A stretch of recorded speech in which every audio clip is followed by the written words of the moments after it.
नमस्कार, बहुत स्वागत है आपका। एनडीटीवी मध्य प्रदेश छत्तीसगढ़ देख रहे हैं आप। आपके साथ मैं हूं आसिफ शेख और बुलेटिन की शुरुआत इस वक्त एक बड़ी खबर के साथ कर रहे हैं। बड़ी खबर, जहरीले कफ सिरप से बच्चों की मौत के मामले में मुख्य आरोपी गोविंदन रंगनाथन को अब एमपी एसआईटी छिंदवाड़ा लेकर पहुंच रही है। अब से करीब 1.5 घंटे बाद उसे छिंदवाड़ा ले आया जाएगा, परासिया लाया जाएगा। नागपुर से छिंदवाड़ा के लिए टीम लेकर रवाना हो चुकी है। करीब 10:30 बजे टीम परासिया पहुंचेगी और उसके बाद रंगनाथन को कोर्ट पे पेश किया जा सकता है। गोविंदन रंगनाथन को चेन्नई से एसआईटी ने गिरफ्तार किया था। उसके बाद फ्लाइट से चेन्नई से नागपुर लाया गया था और अब नागपुर से गोविंदन रंगनाथन को परासिया लाया जा रहा है। खबर यह भी है कि ये गोविंदन रंगनाथन विदेश भागने की तैयारी में था। इसके 2 बेटे हैं, एक कतर में है, दूसरा अमेरिका में है और ऐसे में ये अपने बेटों में से किसी एक बेटे के पास भागने की फिराक में था, लेकिन उससे पहले ही उसे गिरफ्तार कर लिया गया और इसीलिए शायद वो चेन्नई पहुंचा था ताकि वहां से इंटरनेशनल फ्लाइट लेकर वो अमेरिका या फिर कतर भाग सके। तो ये बड़ी खबर इस वक्त हम आपको बता रहे हैं, चौंकाने वाली जानकारी है। तो एक्सक्लूसिव तस्वीरें भी हम आपको दिखा रहे हैं। तस्वीरें तब की हैं जब गोविंदन रंगनाथन को गिरफ्तार किया गया था। एमपी एसआईटी उसे अपने साथ लाई थी। तो ये बड़ी खबर इस वक्त हम आपको बता रहे हैं। अब तक एमपी में ही 23 बच्चों की जान जा चुकी है। एक और बच्चे, 1 साल का बच्चा था गार्विक, उसकी भी मौत हो गई है। ऐसे में कुल 23 बच्चे मौत के मुंह में अभी तक समा चुके हैं। ये 4 तस्वीरें देखिए आप और इन 4 तस्वीरों में आप देखिए आज छिंदवाड़ा में पेशी होगी क्योंकि आज छिंदवाड़ा गोविंदन रंगनाथन को लाया जा रहा है। दूसरी तरफ मेडिकल स्टोर में छापेमारी लगातार जारी है। जगह जगह मेडिकल स्टोर्स में छापेमारी हो रही है। देखा यह जा रहा है कि कहीं कोई अमानक दवा तो नहीं है, कोल्ड ड्रिंक तो कोई नहीं बेच रहा। इसके साथ ही मौत का ग्राफ बढ़ गया।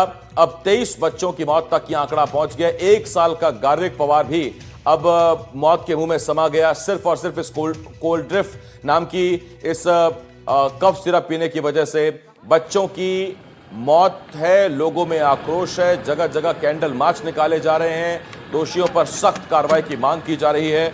और ऐसे में श्री सन फार्मास्यूटिकल्स का मालिक गोविंदन रंगनाथन अब एमपी एसआईटी की हिरासत में है।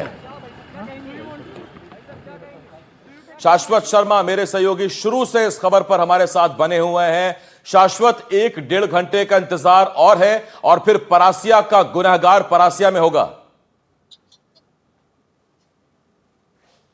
देखिए आसिफ, बिल्कुल नागपुर से जो टीम है लगभग सुबह 7 से 7:15 बजे के बीच में रंगनाथन को लेकर देखिए गाड़ियों से निकल चुकी है। देखिए 12 सदस्यीय टीम जो है एसआईटी की गई थी, जिसमें 6 साइबर एक्सपर्ट के थे और 6 विशेष पुलिस वाले जो कि काफी ट्रेंड होते हैं इस तरह के ऑपरेशंस में, उन्हें यहाँ पे लगाया गया था।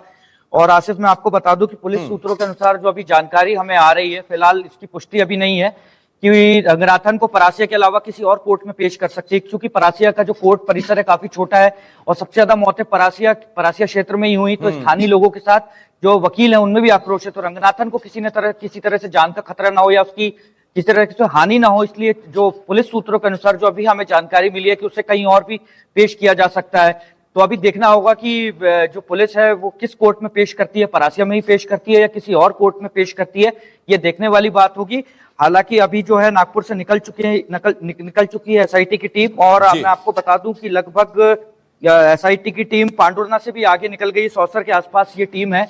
तो लगभग 1 से 1.5 घंटे के बीच में ये टीम जो है छिंदवाड़ा पहुंच जाएगी। छिंदवाड़ा से इसे कहां ले जाया जा सकता है, क्योंकि देखिए सुरक्षा की दृष्टि से बहुत महत्वपूर्ण है, इसके लिए काफी बंदोबस्त यहाँ पे पुलिस व्यवस्था के द्वारा किए गए। देखिए रूट पे पुलिस वाले हैं जो गाड़ी को प्रोटेक्ट करेंगे, जो रंगनाथन को प्रोटेक्ट करेंगे। सबसे बड़ी चुनौती होगी अगर पुलिस परासिया कोर्ट में पेश करती है तो रंगनाथन को कहीं ना कहीं हानि ना हो जाए, क्योंकि सबसे ज्यादा जो मौतें हैं वो परासिया में हुई हैं। तो कहीं ना कहीं परिजनों और जो वकीलों और जो वहां के स्थानीय लोग हैं उनमें कहीं ना कहीं देखें बहुत आक्रोश है रंगनाथन को लेके। तो पुलिस फिलहाल इस पर विचार कर रही है कि किस कोर्ट में पेश किया जाए, या छिंदवाड़ा में पेश किया जाए या किसी और तहसील में पेश किया जाए। तो फिलहाल ये तस्वीर जो है फिलहाल 10 से 10:30 11 बजे के बीच का जो टाइम बताया गया है कि 11 बजे के आसपास जो है रंगनाथन को कोर्ट में पुलिस पेश करेगी। हालांकि किस कोर्ट में पेश करेगी, परासिया में ही पेश करेगी या किसी और कोर्ट में पेश करेगी, फिलहाल इसकी तस्वीर अभी पिक्चर क्लियर नहीं है। जी शाश्वत, करीब करीब अगर मेरा अंदाजा सही है, परासिया और नागपुर के बीच 150 किलोमीटर का अंतर होना चाहिए। कितनी वक्त में ये दूरी तय की जा सकती है? देखिए, चूंकि पुलिस की गाड़ियां हैं तो खासतौर पे देखा जाए तो नागपुर, देखिए नागपुर से छिंदवाड़ा आने में लगभग 2 से ढाई घंटे लगते हैं और परासिया आप समझ ले आधे घंटे और, तो 2 से ढाई 3 घंटे का समय फिर भी लगता है। चूंकि देखिए लगातार चूंकि इसको लेके आया जा रहा है लगातार, तो जो बीच में जो रूट है तो थाने वो भी क्लियर करते हुए जा रहे हैं। देखिए क्योंकि ट्रैफिक काफी रहता है, अगर आप देखिए सुबह तो उसको भी क्लियर करना काफी चुनौती होगी, क्योंकि छिंदवाड़ा नागपुर अगर आप कभी ट्रेवल करें तो लगातार छिंदवाड़ा नागपुर, चूंकि रोड 2 लेन है तो काफी ट्रैफिक वहां पे होता है। और देखिए चूंकि बीच में सिल्लेवानी की भी घाटियां हैं, तो कहीं ना कहीं 2 से ढाई पौने 3 घंटे का जो रूट है वो रहता है। चूंकि रंगनाथन एक आरोपी है जिसको पेश करना है, तो कहीं ना कहीं देखिए पुलिस को अपने रूट्स भी क्लियर कराने होंगे। हालांकि रूट्स उनके क्लियर होंगे, लेकिन फिर भी 2 से ढाई 3 घंटे का समय फिर भी जो है पूरा नागपुर से छिंदवाड़ा पहुंचने में लगता है। क्योंकि देखिए आसिफ, नागपुर एयरपोर्ट जो है नागपुर शहर से बाहर है, तो नागपुर से बाहर आते आते भी नागपुर से लगभग आधे से पौन घंटा जो है ट्रैफिक को क्लियर करते करते जो है छिंदवाड़ा हाईवे पे आने का समय लगता है। तो सबसे ज्यादा समय देखा जाए तो 2.5-3 घंटे का समय फिर भी आप मान के चलें कि रंगनाथन को छिंदवाड़ा लाने में लगेगा। इसीलिए वो 7:30 10:30 की बात कही जा रही है। एक सवाल मैं आपसे और पूछना चाहता हूं, मेरा सवाल, कितनी अजीब विडंबना है, 23 बच्चों की मौत के लिए जो जिम्मेदार है अब उसे खुद अपनी जान का डर सता रहा है। देखिए बिल्कुल, कहीं ना कहीं देखिए परासिया के जो लोग हैं उनमें कहीं ना कहीं आक्रोश था। मैं देखिए सबसे पहले जब परासिया गया था 24 सितंबर को, जब 3 से 4 मौतें हुई थी, तब भी देखे लोगों में बहुत आक्रोश था। तब आक्रोश डॉक्टर को लेके था, लेकिन जब ये रंगनाथन और जब लोगों को मामला पता चला तो जब भी एनडीटीवी की टीम भी गई थी, तब वहां स्थानीय लोगों में बहुत ज्यादा आक्रोश था, खासतौर पर परिजनों में। तो कहीं ना कहीं देखिए पुलिस एजम्पशन लगा रही है कि परासिया कोर्ट में पेश करना कितना सही होगा। तो कहीं ना कहीं देखिए जो जान का तो खतरा है, चूंकि परासिया का जो कोर्ट परिसर है वो काफी छोटा है, संकीर्ण है, तो वहां पे पेश करना, क्योंकि वहां मीडिया का भी जमावड़ा होगा, वहां लोगों का भी जमावड़ा होगा और वकीलों का भी जमावड़ा होगा। तो कहीं ना कहीं देखिए आमतौर पे पहले भी देखिए आपने केसेस देखे होंगे कि जब आरोपियों को पेश किया जाता है तो कहीं ना कहीं कई बार वकीलों का गुस्सा फूट पड़ता है और पुलिस आम लोग तो खफा हैं ही। ऐसे में किसी अनहोनी स्थिति से बचने के लिए ही ये कदम भी उठाया जा सकता है। शाश्वत, आप मेरे साथ बने रहिए, मैं लौट रहा हूं आपके पास। तो ये हम आपको अपडेट दे रहे हैं कि 7:30 बजे के आसपास सुबह एसआईटी की टीम लेकर निकली थी और रंगनाथन को 10:30 बजे 3 घंटे बाद करीब करीब वो परासिया में या आसपास छिंदवाड़ा में किसी कोर्ट में उसे पेश किया जा सकता है। कौन सा कोर्ट होगा ये अभी तक तय नहीं है और ना ही बताया जा रहा है। अब हम आपको की ग्राफिक्स के जरिए श्री सन मेडिकल्स के आरोपी रंगनाथन की गिरफ्तारी के बारे में समझाते हैं। ग्राफिक्स के जरिए से समझिए, एमपी की एसआईटी की टीम ने बुधवार देर रात चेन्नई से आरोपी रंगनाथन को गिरफ्तार किया था, जिसके बाद उसे कल चेन्नई कोर्ट में पेश किया गया और अब आज किसी भी वक्त उसे छिंदवाड़ा लाया जा सकता है। एक अंदाजा यह है कि 10:30 बजे के आसपास गोविंदन रंगनाथन, जो श्री सन कंपनी का संचालक है, मालिक है, उसे लाया जा सकता है। अब हम आपको बच्चों की जान का दुश्मन कोल्ड्रिफ्ट कफ सिरप के बारे में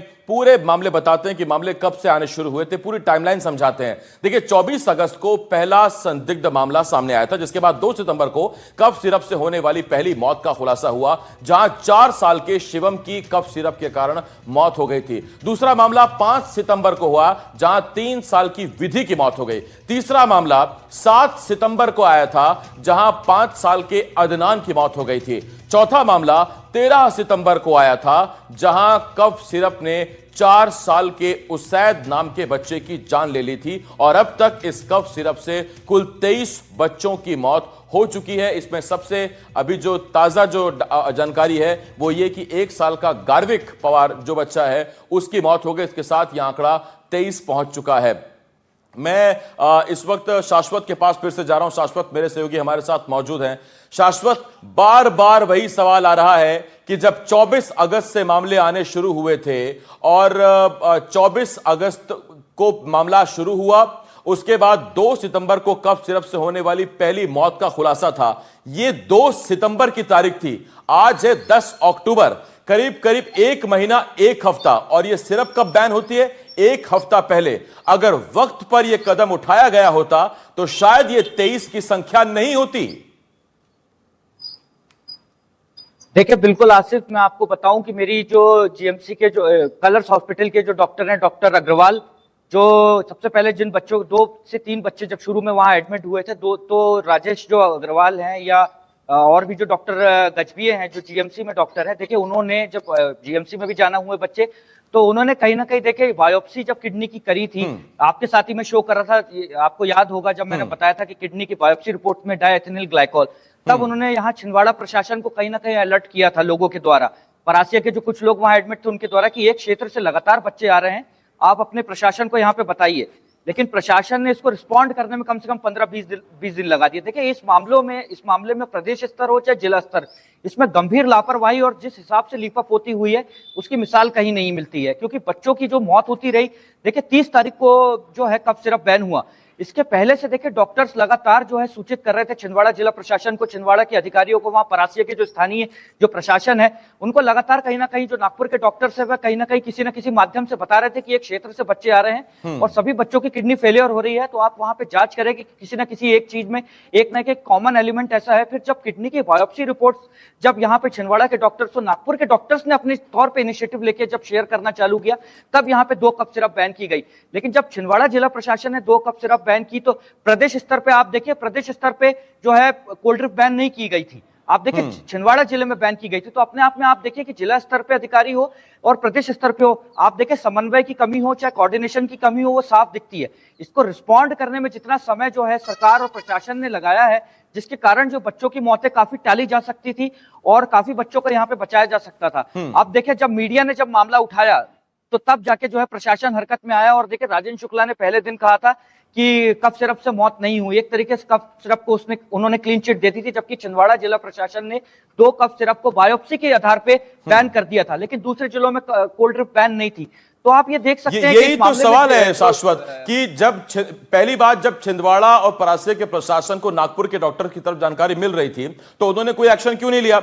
दूसरा, पहले छिंदवाड़ा में कफ सिरप बैन हुई, अगर छिंदवाड़ा के बच्चों के लिए कोई चीज जहर है तो जाहिर बात है वो बगल के लगे हुए नरसिंहपुर, बैतूल, पांडुरना उनके बच्चों के लिए भी जहर है, उसे बैन करने में काफी वक्त लग गया। मेरा एक सवाल है आपका, ये प्रवीण सोनी नाम का जो डॉक्टर है, इनके हिमायत में जो आईएमए उतर आया, कई डॉक्टर्स उतर आए, क्या प्रवीण सोनी को इस बारे में शक नहीं हुआ?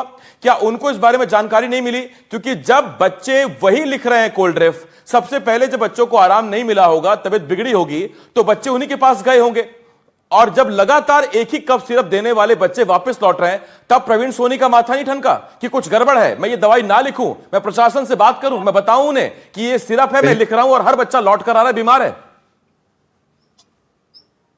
बिल्कुल वाजिब सवाल है आसिफ आपका। जब मैं भी परासिया गया था तब मैं भी, क्योंकि ये गायब उस समय हो गए थे, मैंने काफी ढूंढा परासिया में, ये मिले नहीं, बड़े मुश्किल से मेरी इनसे फोन पे बात हुई, मैंने भी इनसे यही सवाल किया था कि वो कह रहे थे, प्रवीण सोनी का ये कहना था कि मैं बहुत सालों से दवाई लिख रहा हूँ, अब ये दवाई आ गई तो दवाई तो मैं बनाता नहीं हूँ। मैंने कहा आप दवाई नहीं आप बनाते हैं, लेकिन आप कम से कम प्रशासन को अलर्ट तो कर सकते थे, क्योंकि बच्चे वापस आप ही के पास आ रहे थे। देखिए आसिफ, जब बच्चों की तबीयत खराब हुई पहली बार, जब प्रवीण सोनी ने ट्रीट किया, जब बच्चों की वापस जब किडनी फेल होने लगी, जब उनकी यूरिन रुकने लगी, तो वापस जो पेरेंट्स हैं, बहुत सारे पेरेंट्स वापस प्रवीण सोनी के पास आए, जब प्रवीण सोनी ने इन्हें छिंदवाड़ा जिला अस्पताल और नागपुर यहाँ पे रेफर किया।